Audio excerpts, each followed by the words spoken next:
കുറ്റകൃത്യങ്ങളുടെ വലിയ ലോകത്തെ വാർത്തകൾ വിശദമായി. കൊലപാതകിയാരെന്നറിയാതെ സുനന്ദ പുഷ്കറിന്റെ കൊലപാതകത്തിന് ഇന്ന് 1 വർഷം തികയുന്നു.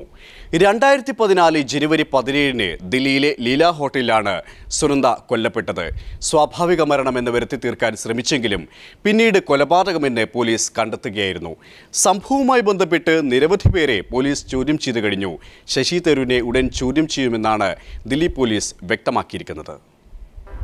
1 വർഷം മുമ്പ് സമാനമായ ഒരു രാത്രിയിൽ ഇതേ ലീല ഹോട്ടലിന്റെ മുമ്പിൽ നിന്നും പീപ്പിൾ ടിവിയാണ് സുനന്ദ പുഷ്കറിന്റെ കൊലപാതക വാർത്ത ആദ്യം പുറം ലോകത്തെ അറിയിക്കുന്നത്. കൊലപാതകത്തിന്റെ തെളിവുകൾ നശിപ്പിക്കാനുള്ള ശ്രമങ്ങൾ അപ്പോൾ തന്നെ ആരംഭിക്കുകയും ചെയ്തിരുന്നു.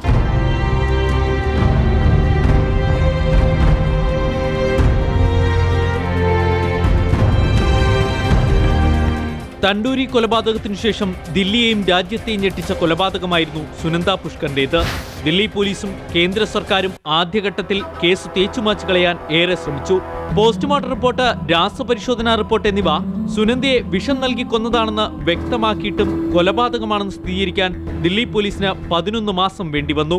ആ സ്ത്രീയുടെ ശരീരത്തിൽ കാണുന്ന 15 മുറിവുകൾ എല്ലാം ചൂണ്ടുന്നത് തീർച്ചയായിട്ടും വളരെ സംഘർഷാത്മകമായിട്ടുള്ള ദാമ്പത്യ ജീവിതത്തിലേക്കും അതിനുശേഷം IPL വരുന്നു. ഈ IPL നടന്ന സംഭവങ്ങളെല്ലാം വിളിച്ചു പറയുമെന്ന് മാധ്യമങ്ങളോട് പറയുമെന്ന് സുനന്ദ പറയുന്നു. ഇങ്ങനെയെല്ലാം വരുമ്പോൾ യു ആർ ഫിനിഷ്ഡ് എന്ന് പറയുന്നതായിട്ടാണ് അറിയുന്നത്.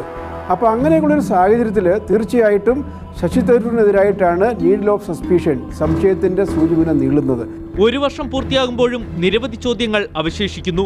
ആരാണ് സുനന്ദയെ കൊന്നത്? എന്തിനാണ് കൊന്നത്? ഏത് വിഷമാണ് ആ സ്ത്രീയുടെ ജീവനെടുത്തത്? ജനുവരി 17 മരണം നടന്ന തൊട്ടടുത്ത ദിവസം സുനന്ദയെ ധൃതി പിടിച്ച് സംസ്കരിച്ചു. ലോധി റോഡിലെ ശ്മശാനത്തിലെ തീനാളങ്ങൾ സുനന്ദയെ ചാരമാക്കിയെങ്കിലും ആ കൊലപാതകി ആരെന്ന സത്യം ഇതുവരെ പുറത്തു വന്നിട്ടില്ല. ദില്ലിയിൽ നിന്നും ക്യാമറമാൻ ശൈലേഷ് കല്ലായിക്കൊപ്പം സന്തോഷ് സർലിംഗ്. സുനന്ദ പുഷ്കറിന്റെ കൊലപാതകവുമായി ബന്ധപ്പെട്ട് മെഹർ തരാറിന്റെ ട്വീറ്റ്: സത്യം എന്നായാലും പുറത്തുവരുമെന്നും സത്യത്തെ നശിപ്പിക്കാനാകില്ലെന്നും മെഹർ ട്വിറ്ററിൽ പറഞ്ഞു. ശശി തരൂരുമായുള്ള അടുപ്പവുമായി ബന്ധപ്പെട്ട് വാർത്തകളിൽ നിറഞ്ഞു നിൽക്കുന്ന സ്ത്രീയാണ് പാകിസ്ഥാൻ മാധ്യമപ്രവർത്തകയായ മെഹർ തരാർ. ശശി തരൂരിനെ ചോദ്യം ചെയ്യാനുള്ള നടപടിക്രമങ്ങൾ ദില്ലി പോലീസിന്റെ അന്വേഷണ സംഘം തയ്യാറാക്കി.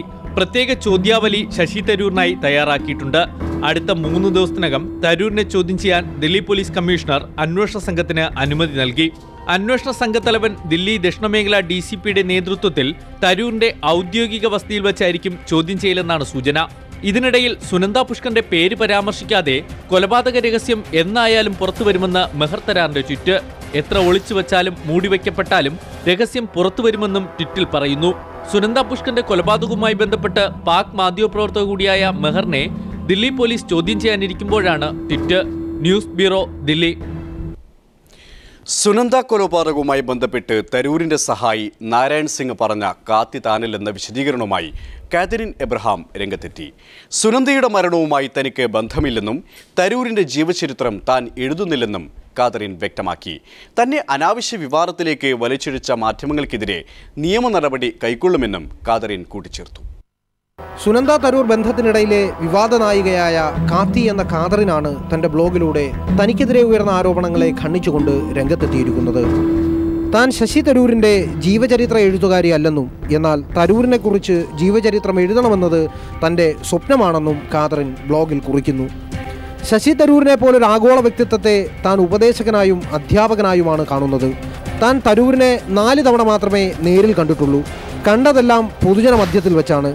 രാഷ്ട്രീയത്തിലും നയതന്ത്രത്തിലുമുള്ള തൻ്റെ താൽപ്പര്യങ്ങൾ മാത്രമാണ് തരൂരുമായുള്ള തൻ്റെ ട്വിറ്റർ ചാറ്റുകളുടെ അടിസ്ഥാനം.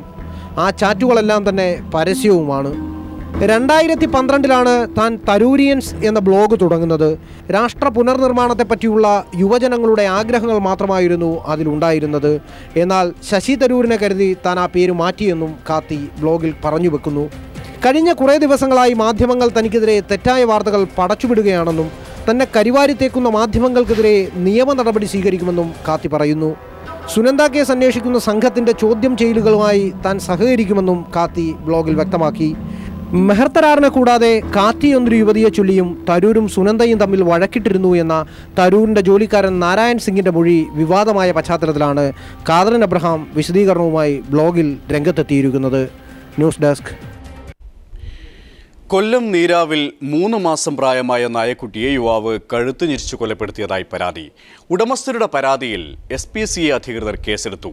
കൊല്ലത്തു നിന്നും രാജകുമാർ നൽകിയ റിപ്പോർട്ടിലേക്ക്. ഓട്ടോ ഡ്രൈവറായ മതിലിൽ സ്വദേശി ജയന്റെയും ഭാര്യയുടെയും 4 മാസം മാത്രം പ്രായമായ ജാക്കി എന്ന പട്ടിക്കുട്ടിയെയാണ് കഴുത്ത് ഞെരിച്ച് കൊന്ന നിലയിൽ കണ്ടെത്തിയത്. അയൽവാസിയായ പ്രദീപാണ് നായയെ കൊന്നതെന്നും തങ്ങളിതിന് ദൃക്സാക്ഷിയായിരുന്നുവെന്നും ജയന്റെ ഭാര്യയും മക്കളും പറഞ്ഞു. തങ്ങളോട് അപമര്യാദയായി പെരുമാറിയതിനെതിരെ പോലീസിൽ പരാതി നൽകിയതിന്റെ വിരോധത്തിലാണ് നായയെ കൊന്നതെന്നും അവർ ആരോപിച്ചു. കാരണമെന്ന് പറഞ്ഞാൽ അവ എൻ്റെ അടുത്ത് തോന്നിയാസം സംസാരിച്ച് എനിക്ക് കാശ് തരാൻ ഞാൻ കൂടെ ചെല്ലാൻ പറഞ്ഞായിരുന്നു. ഈ വാർഡിലെന്ന് പറഞ്ഞാൽ 7-8 പെണ്ണ് കേസുള്ള ഒരു വ്യക്തിയാണ്. പോലീസുകാർ പോയി കഴിഞ്ഞ് രാത്രി ചെയ്തതായത് ഞങ്ങളുടെ മുമ്പേ ഞങ്ങൾക്ക് അതിനെ കൂടെ കാണാറുണ്ട്. ഞങ്ങളുടെ മുമ്പേ ഞങ്ങളുടെ 1:30 വന്ന് കതവിന് കൊട്ടിയിട്ട് ഞങ്ങൾ വിളിച്ചു. എന്നാൽ ഞങ്ങൾ പുറത്തിറങ്ങിയില്ല. കയ്യിലൊരു കത്താളുണ്ടായിരുന്നു. എന്നിട്ട് ഇവിടുന്ന് ബാക്കിൽ പോയി പട്ടിയെ അടിക്കുക എന്തോ ചെയ്ത്. അങ്ങനെ ഞങ്ങൾ ബാക്കിൽ ചെന്ന് കഴിഞ്ഞപ്പോഴത്തേക്കും പട്ടിയെ കഴുത്ത് പിടിച്ച് കയറിനകത്ത് പിടിച്ചിട്ട് കെട്ടി. എന്നിട്ട് ഞങ്ങൾ ഇറങ്ങാൻ പോയപ്പോൾ ഞങ്ങളുടെ പറഞ്ഞ് ഇറങ്ങുവാണെങ്കിൽ വെട്ടും എന്ന് പറഞ്ഞു. പരാതിയുടെ അടിസ്ഥാനത്തിൽ SPCA കേസെടുത്തു. മിസ്സൈഡ് ആവാനേ ചാൻസ് ഉള്ളത് ഇത്രയും ഇത് വെച്ച് കുരുക്കിയിട്ടേക്കുന്നുണ്ട്. PC ആക്ട് അനുസരിച്ചിട്ട് മാത്രമല്ല ഇവർ പോലീസ് സ്റ്റേഷനിലും പരാതി കൊടുത്തിട്ടുണ്ട്. അപ്പം പോലീസുമായിട്ട് ചേർന്നിട്ട് അതിന് തക്കതായ ശിക്ഷ കിട്ടത്തക്ക രീതിയിലുള്ള നടപടിയിലേക്ക് നീങ്ങുകയാണ് ഞങ്ങൾ. ചത്ത നായക്കുട്ടിയെ പോസ്റ്റ്മോർട്ടത്തിന് വിധേയമാക്കി. 2 കുടുംബങ്ങളും തമ്മിലുള്ള പ്രശ്നങ്ങളുടെ പേരിൽ പരസ്പരം പോലീസ് സ്റ്റേഷനിൽ പരാതി നൽകിയിട്ടുണ്ട്. ന്യൂസ് ബ്യൂറോ, കൊല്ലം. തെരുവ് നായയുടെ കടിയേറ്റ് 3 കുട്ടികൾ ഉൾപ്പെടെ 12 പേർക്ക് പരിക്കേറ്റതും കൊല്ലത്ത് തന്നെ. 2.5 വയസ്സുകാരി നന്ദിതയെ ഗുരുതര പരിക്കുകളോടെ ആശുപത്രിയിൽ പ്രവേശിപ്പിച്ചിരിക്കുകയാണ്. 3 കുട്ടികൾ ഉൾപ്പെടെ 12ഓളം പേരെയാണ് പട്ടി കടിച്ചത്. കൊല്ലം ഡീസന്റുമുക്ക് സ്വദേശികളായ ലിബി ഗിരീഷ് ദമ്പതികളുടെ മകൾ 2.5 വയസ്സുള്ള നന്ദിതയ്ക്ക് ഗുരുതരമായി പരിക്കേറ്റു. ദേഹമാസകലം പട്ടിയുടെ കടിയേറ്റു. കുട്ടിയെ കുളിപ്പിക്കുന്നതിനിടെയാണ് സംഭവം. 8 പേർ കൊല്ലം ജില്ലാ ആശുപത്രിയിലും മറ്റുള്ളവർ സ്വകാര്യ ആശുപത്രിയിലും ചികിത്സ തേടി. രാവിലെ 11 മണിയോടെയാണ് തെരുവുനായ ഓടി നടന്ന് കണ്ണിൽ കണ്ടവരെയെല്ലാം കടിച്ചത്. ഞാൻ വെളിയിൽ നിന്ന് തുണി കഴുകിക്കൊണ്ടുവന്നതാ പൈപ്പിൻ്റെ വീട്ടിൽ. അപ്പോൾ ഈ പട്ടി പടിഞ്ഞാറിന് ഓടി വന്നതാ. വന്ന് എന്നെ കടിച്ചിട്ട് ഈ പട്ടി 100 ഓടി താഴോട്ടങ്ങ് പോയാണ്. താഴോട്ട് ചെന്ന് എല്ലാ ആളുകളെയും ഈ പട്ടി കടിച്ചത്. അപ്പുറത്തെ വീട്ടിലൊരു ചേച്ചിയായിട്ട് ചുമ്മാ ഞങ്ങൾ വരാതെ വരുമ്പോൾ സംസാരിച്ചുകൊണ്ടിരുന്നതായിരുന്നു. പട്ടി ഓടി വന്ന് കടിച്ച് ഞാനങ്ങനെ അകത്തോട്ട് കയറിയപ്പോൾ അകത്ത് കൂടെ കയറി വന്ന് കടിച്ച് വെളിയിലും ഒക്കെ കടിച്ച് കാലിലും ഒക്കെ കടിച്ച്. അപ്പുറത്ത് അവിടെ അതിൻ്റെ ഇപ്പുറത്ത് ഒരു വീട് പണി നടന്നുകൊണ്ടിരിക്കുകയായിരുന്നു. അവിടുത്തെ ബംഗാളികൾ വന്ന് പട്ടിയെ കല്ലെടുത്ത് ഇറങ്ങി. അപ്പോഴത്തേക്ക് ആ ഒരു ബംഗാളിയും കടിച്ച്. ആ പയ്യനും ഇവിടെ പുറത്തുണ്ട്. വൃദ്ധയായ രുക്മിണിക്കാണ് തെരുവുനായയുടെ കടി ആദ്യമേറ്റത്. നാട്ടുകാരെ ആക്രമിച്ച തെരുവുനായ പേപ്പട്ടിയാണോ എന്ന സംശയത്തിന്റെ അടിസ്ഥാനത്തിൽ പേവിഷബാധയ്ക്കുള്ള മുൻകരുതൽ ചികിത്സ നൽകി. പ്രദേശത്ത് തെരുവുനായ ശല്യം രൂക്ഷമാണെന്ന പരാതി ഉയർന്നിരുന്നു. ന്യൂസ് ബ്യൂറോ, കൊല്ലം. വിവാദ സിനിമയായ മെസ്സഞ്ചർ ഓഫ് ഗോഡിന്റെ പ്രദർശനം പഞ്ചാബ് സർക്കാർ നിരോധിച്ചു. ശിരോമണി അകാലിദൾ, അകാലി തഖ്ത് എന്നീ സംഘടനകളുടെ ശക്തമായ പ്രതിഷേധത്തെ തുടർന്നായിരുന്നു നടപടി. ഗുർമിത് റാം റഹീം സിംഗ് നായകനെത്തുന്ന സിനിമയെ അനുകൂലിക്കുന്നവരും എതിർക്കുന്നവരും തമ്മിൽ പലയിടത്തും ഏറ്റുമുട്ടിയിരുന്നു. സിനിമ ഏറെ വിവാദമായതിനെ തുടർന്ന് വ്യാപകമായ പ്രതിഷേധമാണ് പല കോണുകളിൽ നിന്നും ഉയർന്നു വന്നത്. കഴിഞ്ഞ ദിവസങ്ങളിൽ തന്നെ പഞ്ചാബിലും ഹരിയാനയിലുമടക്കം സിനിമയെ അനുകൂലിക്കുന്നവരും എതിർക്കുന്നവരും തെരുവിലിറങ്ങിയിരുന്നു. ദില്ലിയിലടക്കം ശിരോമണി അകാലിദൾ പ്രവർത്തകർ പ്രതിഷേധവുമായി രംഗത്തെത്തി. രാഗ് ബഞ്ച് ഗുരുദ്വാരയ്ക്ക് മുന്നിൽ കറുത്ത കൊടികൾ ഉയർത്തിയായിരുന്നു ഇവരുടെ പ്രതിഷേധം. സിഖ് സമൂഹത്തിന്റെ വ്യാപകമായ പ്രതിഷേധത്തെ തുടർന്നാണ് പഞ്ചാബ് സർക്കാർ സിനിമ നിരോധിച്ചിരിക്കുന്നത്. ദേരാഭിയ സൗദ മഠാധിപതി ഗുർമിത് റാം റഹീം സിംഗിനെ ദൈവമായി ചിത്രീകരിച്ചതാണ് പ്രതിഷേധത്തിന് ഇടവരുത്തിയിരിക്കുന്നത്. മദ്യത്തിനും മയക്കുമരുന്നിനുമെതിരെ പ്രതികരിക്കുന്ന നായകൻ പ്രതിലോമ ശക്തികളെ തച്ചു തകർക്കുന്നതായാണ് വർണ്ണാഭമായി സിനിമയിൽ ചിത്രീകരിച്ചിട്ടുള്ളത്. അമാനുഷിക ഭാവം പ്രകടിപ്പിക്കുന്ന നായകൻ രോഗം മാറ്റുന്നതായും വിവിധ അത്ഭുത പ്രകടനം നടത്തുന്നതായും ചിത്രം വിശദീകരിക്കുന്നു. സിനിമയുടെ നിർമ്മാണത്തിലും സംവിധാനത്തിലുമടക്കം കൈകടത്തിയിരിക്കുന്ന നായകൻ തന്റെ അനുകൂലികളെ പൂർണ്ണമായും തൃപ്തിപ്പെടുത്താനുള്ള സകല ചേരുവകളും ഗോഡ് ഓഫ് മെസ്സഞ്ചറിൽ ഒരുക്കിയിട്ടുണ്ട്. കേരളം ഉൾപ്പെടെയുള്ള സ്ഥലങ്ങളിൽ ചിത്രീകരിച്ച സിനിമയുടെ ട്രെയിലർ യൂട്യൂബിലൂടെ 20 ലക്ഷം പേർ ഇതുവരെ കണ്ടതായാണ് കണക്കുകൾ. സിഖ് സമുദായത്തിന്റെ ഉന്നത സമിതിയായ അകാൽ തഖ്തും സിനിമയ്ക്കെതിരെ രംഗത്ത് വന്നു കഴിഞ്ഞു.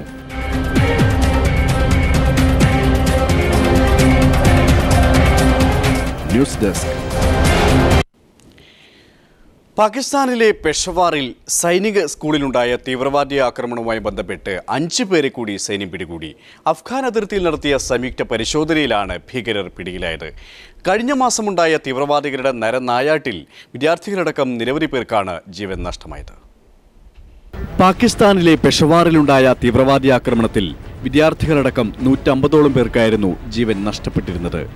ഡിസംബറിൽ പാക് താലിബാൻ നടത്തിയ ആക്രമണത്തെ തുടർന്ന് തീവ്രവാദത്തിനെതിരെ കർശന നിലപാടായിരുന്നു പാക് സർക്കാർ സ്വീകരിച്ചത്. കിഴക്കൻ അഫ്ഗാനിസ്ഥാനിലെ പാക് അതിർത്തിയിൽ നിന്നായിരുന്നു 5 പേരെയും സൈന്യം അറസ്റ്റ് ചെയ്തത്.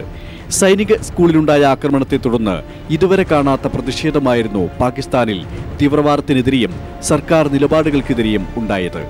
ഭീകരവാദത്തെ പല സാഹചര്യങ്ങളിലും വളർത്തിയ പാക് നിലപാടിനെതിരെ അന്താരാഷ്ട്ര തലത്തിൽ തന്നെ വിമർശനമുണ്ടായി.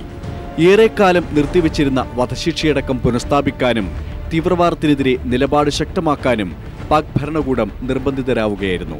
നവാസ് ഷെരീഫ് അഫ്ഗാൻ പ്രസിഡന്റ് അഷ്റഫ് ഗാനിയെ വിളിച്ച് അതിർത്തിയിൽ തീവ്രവാദത്തിനെതിരെ നിലപാട് കർശനമാക്കാൻ സഹകരണം ഉറപ്പാക്കിയിരുന്നു.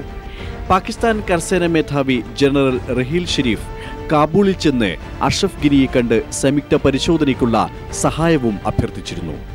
തുടർന്ന് അതിർത്തിയിലെ ഗ്രാമങ്ങളിലടക്കം പരിശോധന ശക്തമാക്കിയതിനെ തുടർന്നാണ് 5 പേർ പിടിയിലായിരിക്കുന്നത്. നിരവധി തീവ്രവാദി സംഘടനകളെ അടക്കം നിരോധിച്ച് പാകിസ്ഥാൻ ഭീകരതയ്ക്കെതിരായ നിലപാട് കർശനമാക്കുമ്പോൾ തീവ്രവാദ പ്രവർത്തനത്തിന് ശമനമുണ്ടാകും എന്ന് തന്നെ ആശിക്കാം. എന്നാൽ രാഷ്ട്രീയപരമായ അസ്ഥിരതയിൽ ഇത് എത്രത്തോളം കാര്യക്ഷമമാകും എന്നത് കണ്ടറിയേണ്ട കാര്യം തന്നെയാണ്. News desk. ബാർകോഴ കേസിൽ ബാർ ഹോട്ടൽ ഓണേഴ്സ് അസോസിയേഷന്റെ 4 ഭാരവാഹികളിൽ നിന്നും വിജിലൻസ് മൊഴിയെടുത്തു. ബാർകോടിയിൽ മാണിക്കെതിരായ ആരോപണങ്ങളിൽ ഉറച്ചു നിൽക്കുന്നതായി അസോസിയേഷൻ സംസ്ഥാന പ്രസിഡന്റ് ഡി രാജ്കുമാർ മൊഴി നൽകിയതിനു ശേഷം മാധ്യമങ്ങളോട് പറഞ്ഞു. അതേസമയം ചില ഭാരവാഹികൾ മൊഴിയിൽ കോഴക്കാര്യം പരാമർശിച്ചിട്ടില്ലെന്നും സൂചനയുണ്ട്. ബാർ ഹോട്ടൽ ഓണേഴ്സ് അസോസിയേഷൻ സംസ്ഥാന president D Rajkumar, vice president PN Krishnadas, secretary Dhanesh, executive അംഗം അനുമോൻ എന്നിവരിൽ നിന്നാണ് വിജിലൻസ് മൊഴി രേഖപ്പെടുത്തിയത്. വിജിലൻസ് SP R സുകേഷ് മുമ്പാകെയുള്ള മൊഴി നൽകൽ 7 മണിക്കൂറോളം നീണ്ടുനിന്നു. KM മാണിക്കെതിരായ ആരോപണങ്ങളിൽ അസോസിയേഷൻ ഉറച്ചു നിൽക്കുന്നതായും ബിജു രമേശിന്റെ ആരോപണങ്ങളെ പിന്തുണയ്ക്കുന്നതായും മൊഴി നൽകലിന് ശേഷം രാജ്കുമാർ മാധ്യമങ്ങളോട് പറഞ്ഞു. പ്രസിഡന്റ് പറഞ്ഞ കാര്യങ്ങൾ ശരിയാണോ? അത് പറയുന്നുണ്ട് താങ്കൾ? ഞങ്ങളുടെ ആദ്യം തന്നെ അസോസിയേഷൻ പറഞ്ഞിട്ടുണ്ടല്ലോ ബിജു രമേശിനെ പിന്താങ്ങുന്നു എന്നുള്ളത്. പിന്നെ അതിൽ കൂടുതൽ ഇപ്പം നമുക്ക് പറയാനുണ്ട്.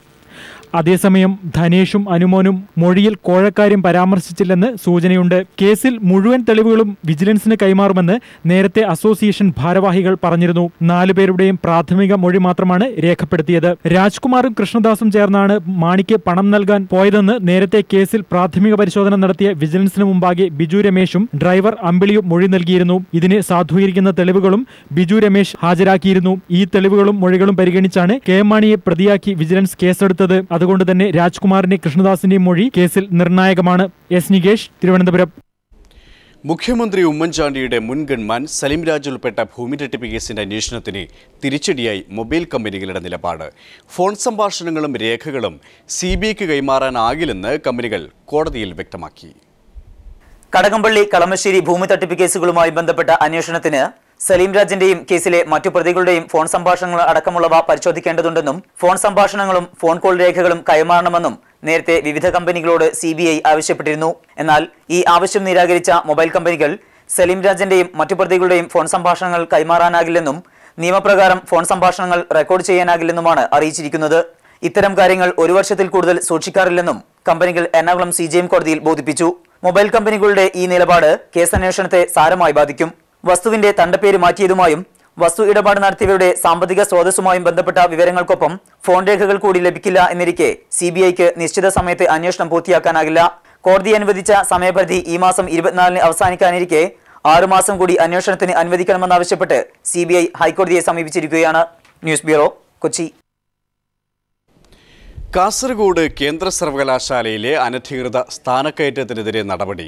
ഡെപ്യൂട്ടേഷനിലെത്തി സ്ഥാനക്കയറ്റം നേടിയ ഡോക്ടർ R ഗിരീഷ് കുമാറിനെ സർവകലാശാല തിരിച്ചയച്ചു. അനധികൃത സ്ഥാനക്കയറ്റം സംബന്ധിച്ച വാർത്ത പീപ്പിൾ TV പുറത്തുവിട്ടത്. ഈ ഒരു വാർത്തയോടെ ഇന്നത്തെ ക്രൈംബ്രാഞ്ച് ഇവിടെ അവസാനിക്കുകയാണ്. നന്ദി, നമസ്കാരം. കേന്ദ്ര സർവകലാശാലയിൽ അസിസ്റ്റന്റ് പ്രൊഫസറായി ഡെപ്യൂട്ടേഷനിലെത്തി 7 വർഷം കൊണ്ട് പ്രൊഫസറായി സ്ഥാനം നേടിയതിലെ ക്രമക്കേടുകളും രാഷ്ട്രീയ സ്വാധീനവുമായിരുന്നു പീപ്പിൾ TV പുറത്തുവിട്ടത്.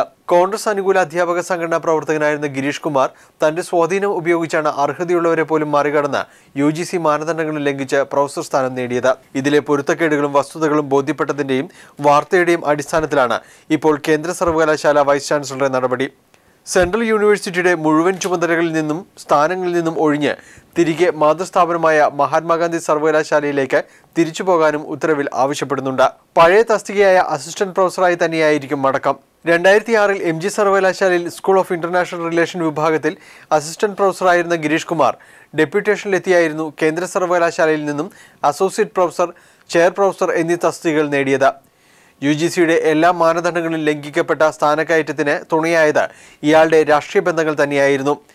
ഇത് അടിവരയിടുന്നതാണ് സർവകലാശാലയിൽ നിന്നും ഒഴിവാക്കിക്കൊണ്ടുള്ള പുതിയ തീരുമാനം. ഡാനി പോൾ, കൊച്ചി.